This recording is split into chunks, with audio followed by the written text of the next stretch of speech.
What's up guys? For today's video, magti-training tayo magmotor.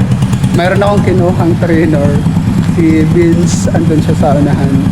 Then, eto, since hindi ko pa napapaayos, hindi ko siya pinapaayos pa kasi nga magpapractice pa ako. Kung sakasakaling, kung magkakaroon tayo ng minor accident, at least isahan lang yung paggawa natin. So, papa-explain ko lang kay Vince kung ano yung mga function para at least meron tayong idea kung paano natin siya gagamitin.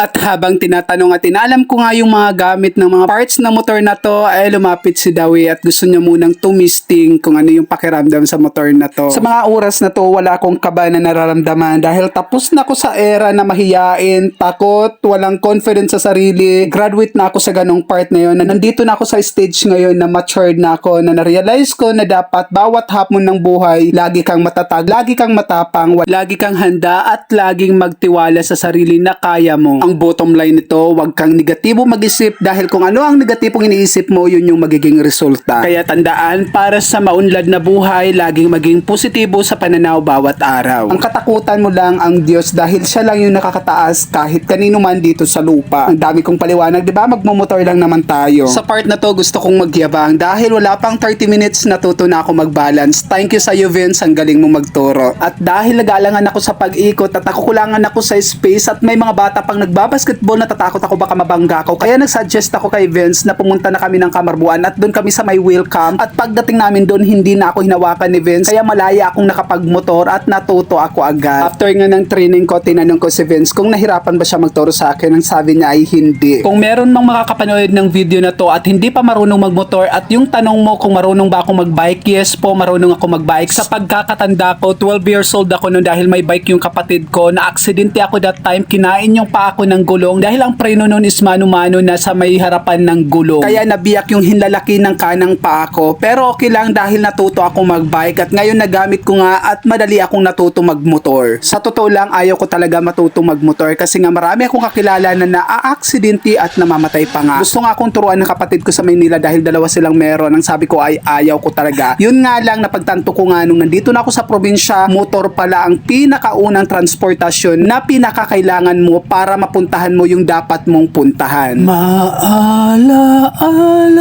mo kaya ang sumpa mo sa akin. Ay, sorry. Kala ko kasi MK ang kwentuhan natin for today's video. Training pala ng pagmomotor to. O siya, sige na. Paulit-ulit lang naman yun. Ikot-ikot lang naman kami nyan dyan. Tapusin na natin. Sinabi ko rin naman sa inyo, 30 minutes lang ako natuto na agad. Diba? Ang yabang. Kung hindi ka pa nakafollow sa page ko, wag mo nang i-follow. Hayaan mo na yan. Paki-comment na lang and paki-share. Maraming salamat. Have a great day, everyone.